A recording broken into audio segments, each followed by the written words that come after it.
Hello everyone, once again welcome to bio teaching point. So इस lecture में हम discuss करने वाले हैं difference between endocrine and exocrine gland. ये जो टॉपिक रिलेटेड है ये हमारे बीएससी थर्ड ईयर का जो जूलॉजी का पेपर फर्स्ट है वो है endocrinology and applied biology.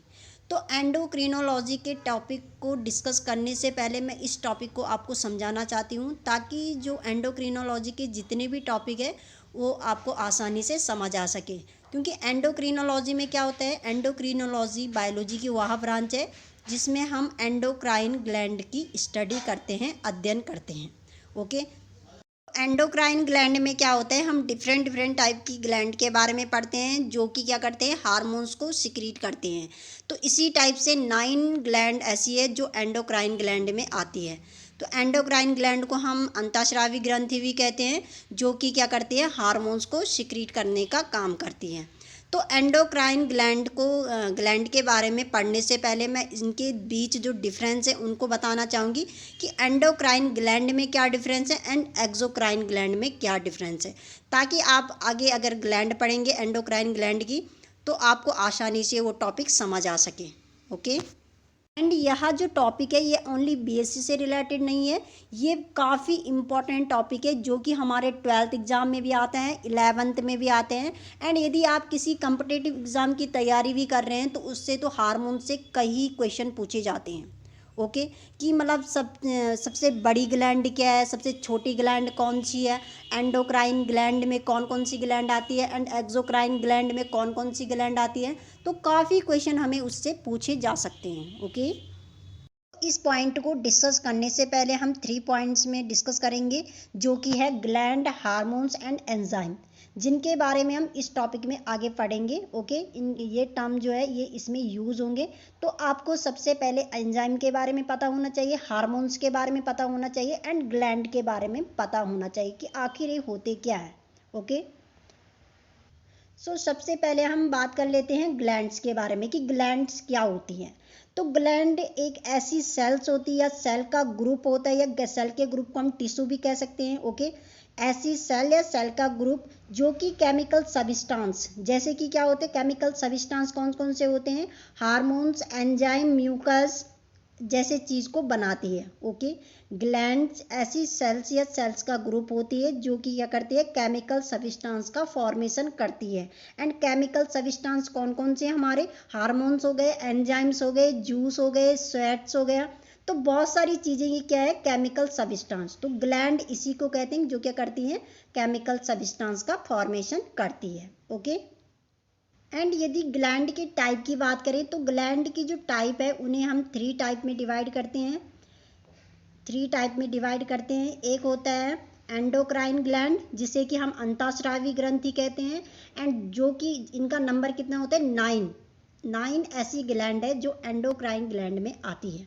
Okay, and दूसरा होता है एक्सोक्राइन ग्लैंड जिसे हम क्या कहते हैं, बहिस्रावी ग्रंथि।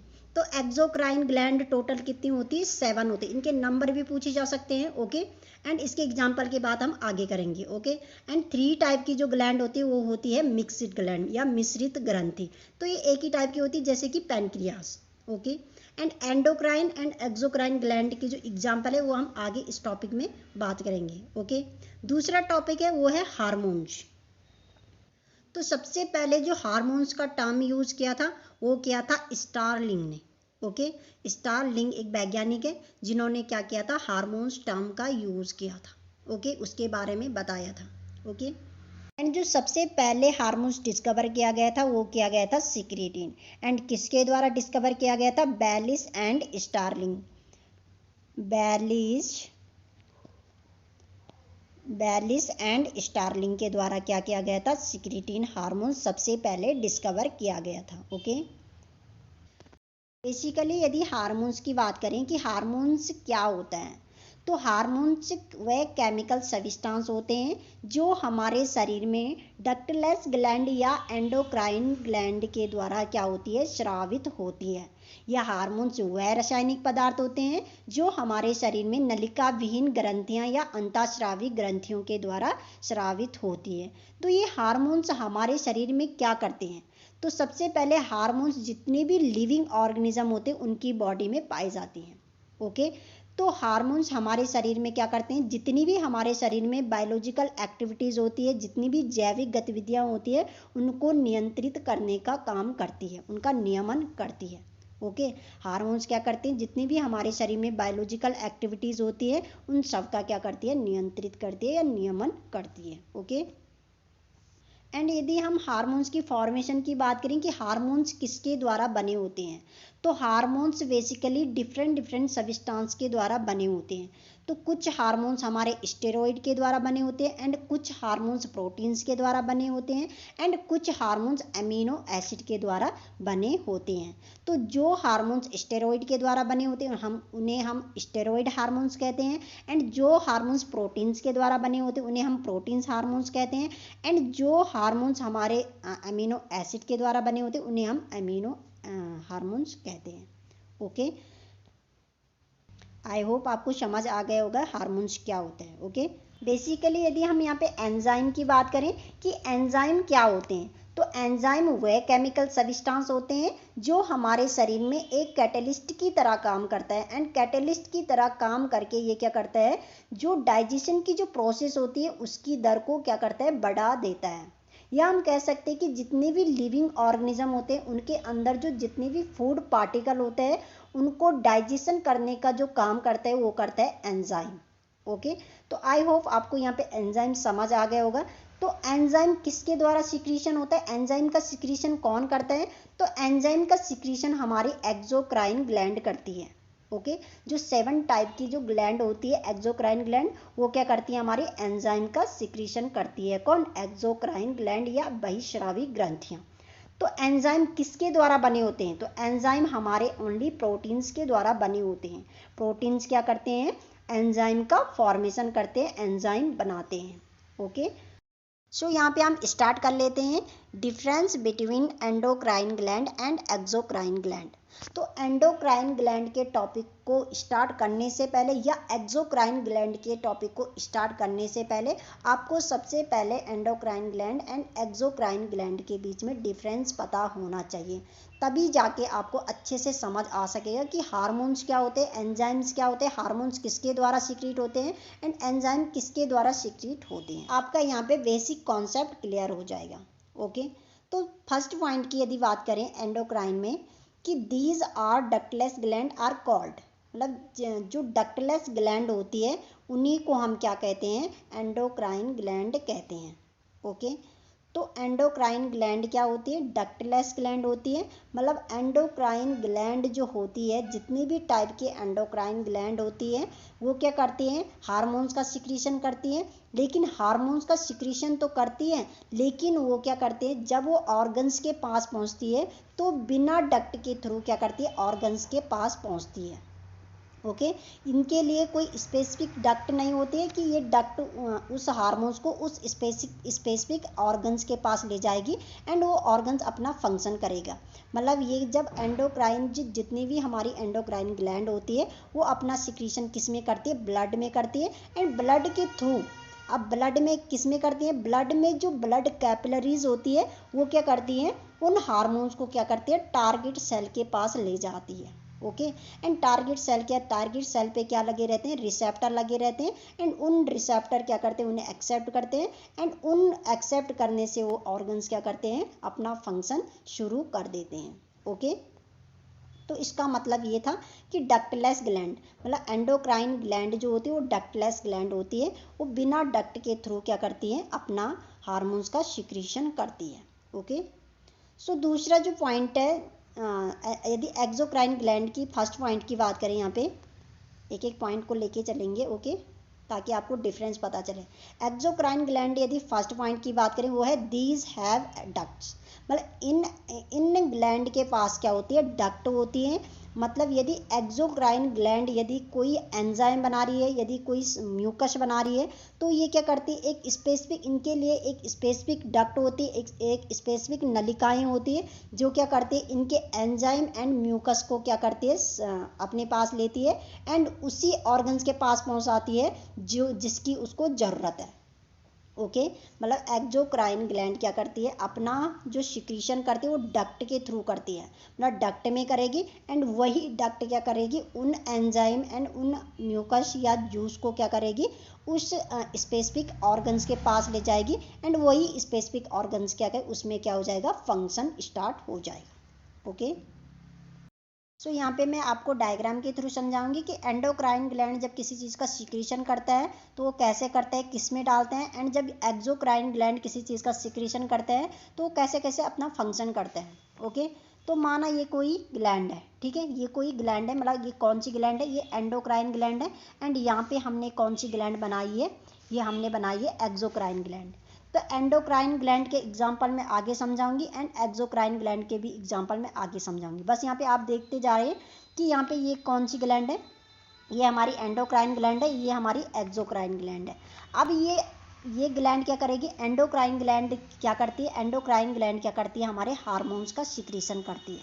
तो इस ग्लैंड ने क्या किया, इस ग्लैंड ने कोई हार्मोन्स बनाया एंड यहाँ पे सिक्रीशन कर दिया, इसका सिक्रीशन यहाँ पे कर दिया। तो इसके आसपास तो ये किसी पार्ट में होगा, मतलब किसी पार्ट से कोई ग्लैंड होगी, तो वो ग्लैंड क्या करेगी, उस पार्ट में क्या करेगी, अपना हार्मोन्स का सिक्रीशन कर दे। तो इसने क्या कर दिया, इस हार्मोन्स का सिक्रीशन कर दिया एंड इसके आसपास कुछ ब्लड होगा, तो मतलब हर जगह क्या होता है, ब्लड होता है, तो इसके आसपास ये ब्लड है एंड ब्लड में क्या होती है, ब्लड कैपिलरीज होती है। तो ये क्या करता है, सीधे अपना जो हार्मोन्स का सिक्रीशन करता है वो ब्लड में करता है, वो कोई डक्ट में करते हैं, मतलब वो ये किसी स्पेसिफिक डक्ट में नहीं करता है, ये सीधे अपना सिक्रीशन किस में करता है, ब्लड में करता है। अब ब्लड में कुछ ब्लड कैपिलरीज होती है, अब ये ब्लड कैपिलरीज क्या करेगी, ये ब्लड कैपिलरीज है, तो ये ब्लड कैपिलरीज कहाँ जाएगी, जिसमें जो टारगेट सेल होगी, जिस ऑर्गन्स के पास जिस ऑर्गन्स की जो टारगेट सेल होगी उसमें क्या लगा होगा, रिसेप्टर लगा होगा। मतलब यदि ये हार्मोन्स कोई फंक्शन कर रहा है तो ये फंक्शन वहीं करेगा जिसके लिए वो कैपेबल है, मतलब जिस ऑर्गन्स में इसने फंक्शन करना है तो वहीं पे क्या करता है, एक्टिवेट होगा, वहीं पे वो सक्रिय होगा। तो माना ये कोई ऑर्गन्स है, ओके, तो ऑर्गन्स किसके बने होते हैं, सेल्स के बने होते हैं। तो इसकी जो टारगेट सेल होगी, ये यहाँ पे इसकी सरफेस में टारगेट सेल होगी, इसकी सरफेस में क्या होगी, यहाँ पे टारगेट सेल होगी। ओके, एंड टारगेट सेल में क्या लगे होते हैं, रिसेप्टर लगे होते हैं, जो क्या करते हैं, रिसीव करते हैं चीज़ों को। ओके, तो ये ऑर्गन्स है, मतलब ये जो हार्मोन्स है ये इसके लिए बना है, मतलब इस हार्मोन्स ने जो अपना फंक्शन करना है वो इसी ऑर्गन्स में करना है। ओके, तो ये हार्मोन्स क्या करेगा, अब ये क्या करेगा, ब्लड के थ्रू, अब ब्लड हर ऑर्गन्स के पास रहता है, ब्लड कैपिलरी जो हर ऑर्गन्स के पास फैली रहती है। ओके, तो ये क्या है, कोई ऑर्गन्स है एंड इसके ऊपर क्या है, सेल्स। ऑर्गन्स किसकी बनी होती है, सेल्स के बने होते हैं। तो इन सेल्स को क्या बोलते हैं हम, टारगेट सेल, लक्ष्य कोशिकाएं, जिसमें क्या लगे होते हैं, रिसेप्टर लगे होते हैं हार्मोन्स को रिसीव करने के लिए।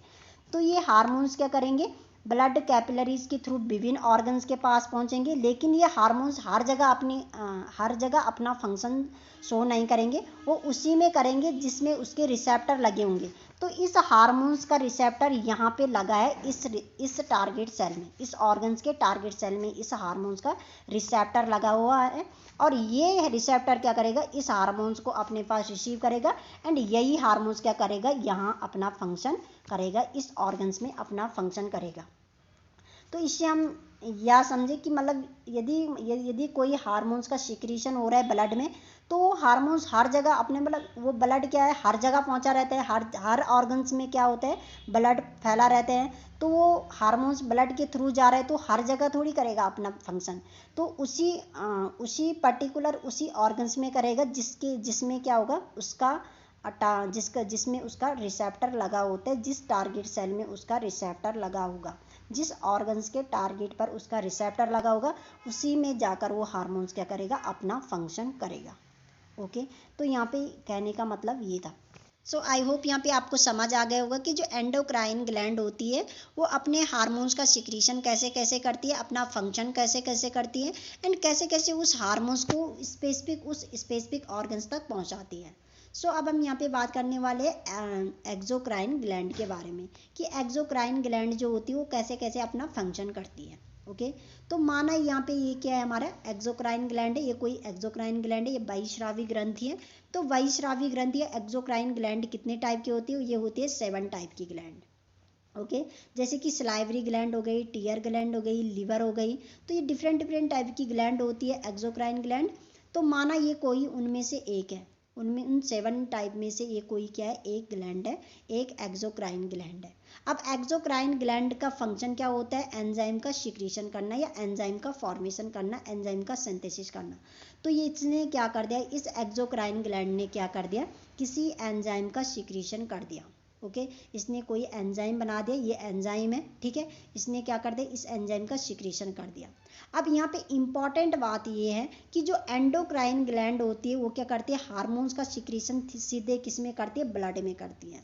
लेकिन एक्सोक्राइन ग्लैंड में ऐसा नहीं होता है, क्योंकि एक्सोक्राइन ग्लैंड के पास क्या होती है, स्पेसिफिक डक्ट होती है, इनके पास स्पेसिफिक डक्ट होती है, इन पे स्पेसिफिक डक्ट लगी होती है, जिसमें ये क्या करती है, अपना एंजाइम का सिक्रीशन करती है।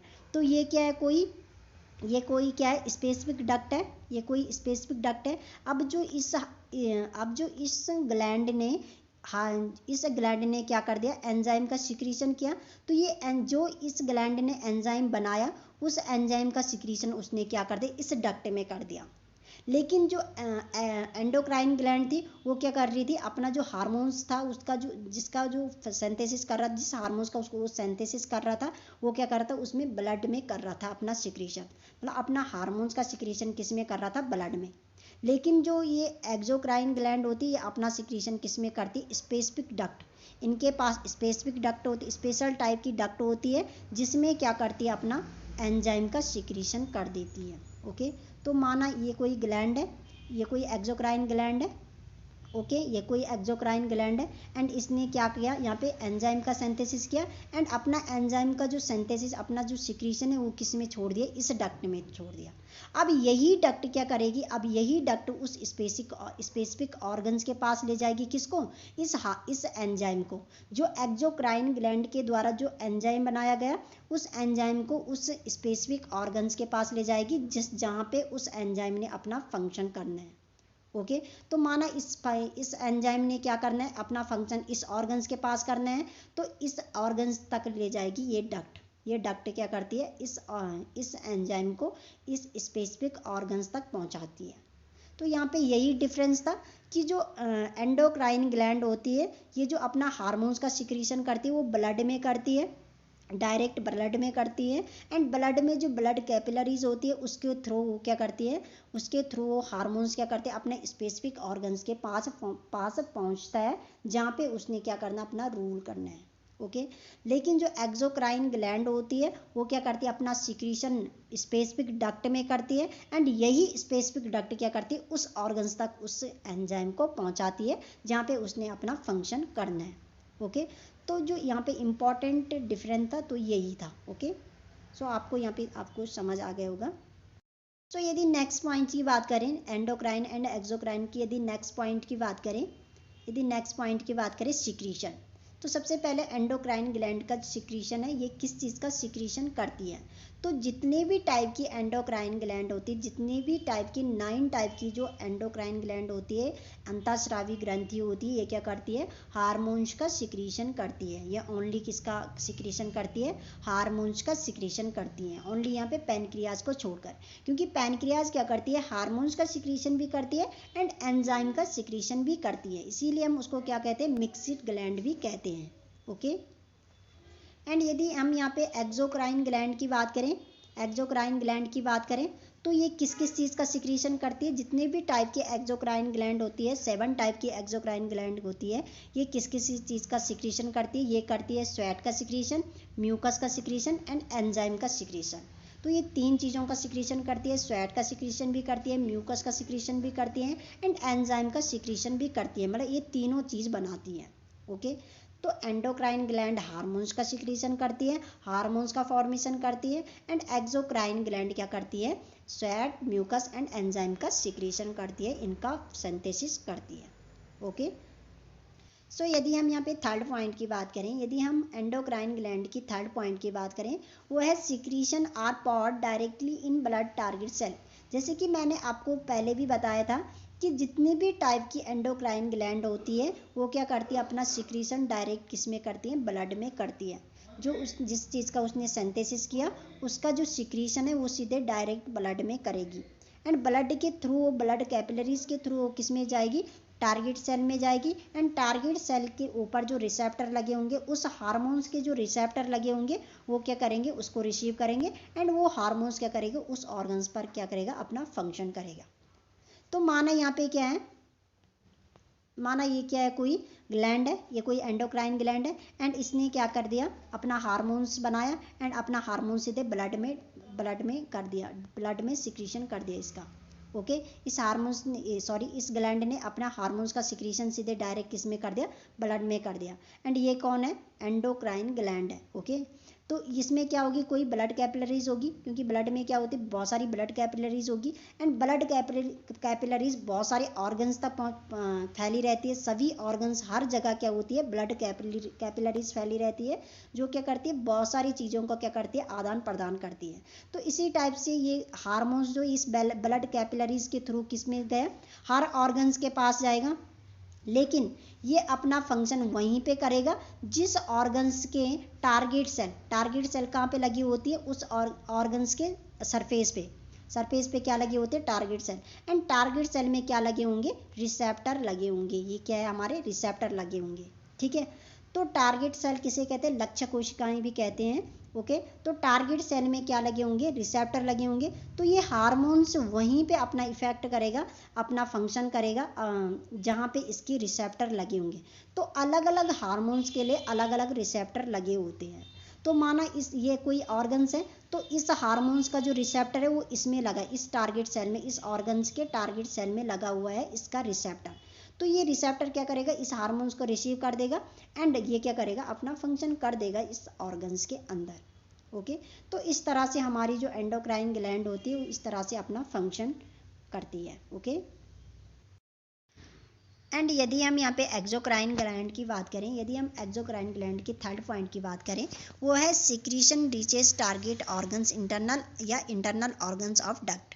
इसका मतलब ये है कि जितने भी टाइप की एक्सोक्राइन ग्लैंड होती है, जितने भी टाइप की हमारी 7 टाइप की जो एक्सोक्राइन ग्लैंड होती है, वो अपना सिक्रीशन किस में करती है, डायरेक्ट किस में करती है, डक्ट में करती है। एंड वही डक्ट स्पेसिफिक उस एंजाइम को उस स्पेसिफिक ऑर्गन्स तक पहुँचाता है। ओके, तो मतलब ये एंडोक्राइन ग्लैंड के जैसे अपना सिक्रीशन ब्लड में नहीं करते, इसके लिए स्पेसिफिक डक्ट लगी होती है, जिसके थ्रू वो डक्ट क्या करती है, उस एंजाइम को उस स्पेसिफिक ऑर्गन्स तक पहुंचाती है, उस टारगेट ऑर्गन्स तक पहुंचाती है, उस इंटरनल ऑर्गन्स तक पहुंचाती है जहाँ पे उस एंजाइम ने अपना काम करना है। ओके, सो आपको यहाँ पे आपको समझ आ गया होगा। एंड यदि हम यहाँ पे फोर्थ पॉइंट की बात करें, एंडोक्राइन ग्लैंड की यदि फोर्थ पॉइंट की बात करें, वो है target of gland as located away from gland. मतलब इसका मतलब ये है कि एंडोक्राइन ग्लैंड जो होती है उनका जो टारगेट होता है, जहाँ पर उसने अपना फंक्शन करना है, जहाँ पर उस हार्मोन्स ने अपना फंक्शन करना है, वो क्या होता है, उनका टारगेट जो ऑर्गन्स होता है वो बहुत दूर होता है। मतलब उन्हें बहुत दूर जाना पड़ता है अपना टारगेट ऑर्गन्स तक पहुँचने के लिए। लेकिन जो एक्सोक्राइन ग्लैंड होती है ये क्या करती है, एंजाइम का सिक्रीशन करती है। लेकिन जो एंजाइम का जो टारगेट ऑर्गन्स रहते हैं जहाँ पे उसने अपना फंक्शन करना है, वो क्या करते हैं, बहुत ही पास होते हैं। ओके, मतलब एक्सोक्राइन ग्लैंड ने जो एंजाइम सिक्रीशन किया, वो एंजाइम मतलब उसको ज़्यादा दूर नहीं जाना पड़ता है, उसके जो टारगेट रहता है जहाँ पे उसने अपना फंक्शन करना है वो क्या होते हैं, उसी के पास होते हैं, बहुत ही क्लोज्ड होते हैं। लेकिन जो एंडोक्राइन ग्लैंड के जो हार्मोन्स होते हैं, जो सिक्रीशन करता है, जिस हार्मोन्स का सिक्रीशन करता है, उनका जो टारगेट होता है, जो टारगेट ऑर्गन्स होता है, वो क्या करता है, वो क्या होता है, बहुत दूर होता है, उनसे बहुत दूर जाना पड़ता है। ओके, तो इस पॉइंट का मतलब ये था। तो यहाँ पे ये जितने भी हमने टॉपिक डिस्कस किए थे वो सारे इसमें क्या है, डिफरेंस है कि एंडोक्राइन ग्लैंड जो होती है वो एक्सोक्राइन ग्लैंड से किस तरह से डिफरेंस शो करती है। ओके, तो आई होप यहाँ पे आपको समझ आ गया होगा कि एंडोक्राइन ग्लैंड के जो पॉइंट है वो एक्सोक्राइन ग्लैंड के पॉइंट से किस तरह से डिफरेंस शो करता है। ओके, तो हम यहाँ पे लास्ट इसके एग्जाम्पल की बात करेंगे कि एंडोक्राइन ग्लैंड में कौन कौन से ग्लैंड आती है एंड एक्सोक्राइन ग्लैंड में कौन कौन सी ग्लैंड्स आती है। ओके, तो सबसे पहले एंडोक्राइन ग्लैंड में कौन कौन सी ग्लैंड आती है, ये सबसे पहले जो आती है वो है hypothalamus, pituitary, hypothalamus gland, pituitary gland, pineal gland, thyroid gland, thyroid gland, thymus gland, pancreas and adrenal and gonads. तो ये 9 टाइप की ग्लैंड ऐसी है जो एंडोक्राइन ग्लैंड में आती है। तो इसमें यदि हम लार्जेस्ट एंड स्मॉलेस्ट ग्लैंड की बात करें तो सबसे लार्जेस्ट एंडोक्राइन ग्लैंड की जो सबसे लार्जेस्ट ग्लैंड होती है वो होती है थायराइड ग्लैंड। थायराइड ग्लैंड क्या होती है, एंडोक्राइन ग्लैंड में क्या होती है, सबसे बड़ी ग्लैंड होती है। यदि हम सबसे स्मॉलेस्ट की बात करें एंडोक्राइन ग्लैंड में, यदि हम सबसे स्मॉलेस्ट की बात करें वो होती है पिनियल। पिनियल ग्रंथि या पिनियल ग्लैंड एक ऐसी ग्लैंड है जो एंडोक्राइन ग्लैंड में आने वाली सबसे छोटी ग्लैंड है। एंड यदि हम सेकंड स्मॉलेस्ट की बात करें, सेकंड जो सबसे छोटी ग्लैंड है वो है हमारी पीयूष ग्रंथि। जो पिट्यूटरी ग्लैंड होती है वो हमारी सेकंड स्मॉलेस्ट ग्लैंड होती है, लेकिन जो सबसे स्मॉलेस्ट ग्लैंड होती है वो होती है पिनियल। एंड जो सेकंड नंबर पे जो छोटी होती है वो होती है पिट्यूटरी। एंड जो सबसे लार्जेस्ट होती है वो होती है थायराइड। ओके, तो यहाँ पे आपको MCQ लेवल के क्वेश्चन बन सकते हैं, काफ़ी इम्पॉर्टेंट है। ओके, एंड इनकी जो यदि लोकेशन की बात करें तो लोकेशन हम उसी पॉइंट में डिस्कस करेंगे जहाँ पे हम इसके बारे में डीपली से समझेंगे, इन ग्लैंड्स के बारे में डीपली से समझेंगे। ओके, एंड यदि हम एक्सोक्राइन ग्लैंड की बात करें कि एक्सोक्राइन ग्लैंड में कौन कौन से ग्लैंड्स आती हैं, तो सबसे पहले tear gland, sweating gland, liver gland, mammary gland, salivary gland and pancreas gland. Okay, तो एंड एक है गैस्ट्रिक ग्लैंड। तो ये सारी ग्लैंड क्या आती है, ये 7 टाइप की ग्लैंड ऐसी है जो एक्सोक्राइन ग्लैंड में आती है। एंड यदि एक्सोक्राइन ग्लैंड की सबसे बड़ी ग्रंथि की बात करें या सबसे छोटी ग्रंथि की बात करें तो लार्जेस्ट जो ग्लैंड है एक्सोक्राइन ग्लैंड में वो है लीवर। लीवर एक्सोक्राइन ग्लैंड में सबसे बड़ी ग्लैंड है। ओके, एंड यदि इसकी सबसे छोटी ग्लैंड की बात करें, सबसे छोटी ग्रंथि की बात करें तो वो है टीयर ग्लैंड। तो टीयर ग्लैंड एक्सोक्राइन में ग्लैंड में आने वाली सबसे छोटी ग्लैंड्स है। ओके, सो आपको ये आई होप यहाँ पे आपको समझ आ गया होगा कि कैसे कैसे हमने यहाँ पे डिफाइन किया इनको। आई होप आपको यहाँ पे अच्छे से समझ आ गया होगा कि जो एंडोक्राइन ग्लैंड होती है वो कौन कौन से 9 ग्लैंड होती है एंड जो एक्सोक्राइन ग्लैंड होती है वो कौन कौन से 7 टाइप की ग्लैंड होती है। ओके, एंड यहाँ पे आपको अच्छे से क्लियर भी हो गया होगा कि जो एंडोक्राइन ग्लैंड होती है वो कैसे कैसे एक्सोक्राइन ग्लैंड से डिफ्रेंशिएशन शो करती हैं। ओके, एंड यदि हम यहाँ पे यदि हम यहाँ पे MCQ लेवल क्वेश्चन की बात करें तो हमने इसमें काफ़ी, इस वीडियो में काफ़ी इंपॉर्टेंट MCQ क्वेश्चन की बात की जो कि आपके एग्जाम पॉइंट ऑफ व्यू से काफ़ी इंपॉर्टेंट है। एंड यदि आपका BSc का जो एग्ज़ाम है यदि आपका MCQ लेवल का भी बनता है तो उसमें आपको काफ़ी हेल्प मिलने वाली है इस वीडियो से। ओके, हमारी जो नेक्स्ट वीडियो आएगी वो आएगी हाइपोथैलेमस ग्लैंड पर, क्योंकि हमारा जो टारगेट है वो है एंडोक्रिनोलॉजी। जो BSc थर्ड ईयर का जो जूलॉजी का पेपर फर्स्ट है वो है एंडोक्रिनोलॉजी एंड अप्लाइड बायोलॉजी, क्योंकि हम उसके टॉपिक को क्या कर रहे हैं, कवर कर रहे हैं। तो एंडोक्रिनोलॉजी को समझाने से पहले इसीलिए मैंने ये वीडियो बनाई थी ताकि आपको मैं जितनी भी वीडियो डालूँ एंडोक्रिनोलॉजी में वो आपको सारे अच्छे से समझ आ सकें। ओके, तो नेक्स्ट वीडियो हमारी हाइपोथैलेमस पर आएगी, हाइपोथैलेमस पर आएगी कि हाइपोथैलेमस क्या होता है, हाइपोथैलेमस की लोकेशन क्या होती है, हाइपोथैलेमस क्या क्या फंक्शन करता है एंड हाइपोथैलेमस से कौन कौन से हार्मोन्स सिक्रीट होते हैं एंड जो हार्मोन्स है वो उनकी सिंथेसिस कैसे कैसे होती है। तो ये सारा हम कवर करने वाले हैं हम नेक्स्ट वीडियो में। सो आप हमारे साथ ऐसे ही बने रहे। So thank you for watch video.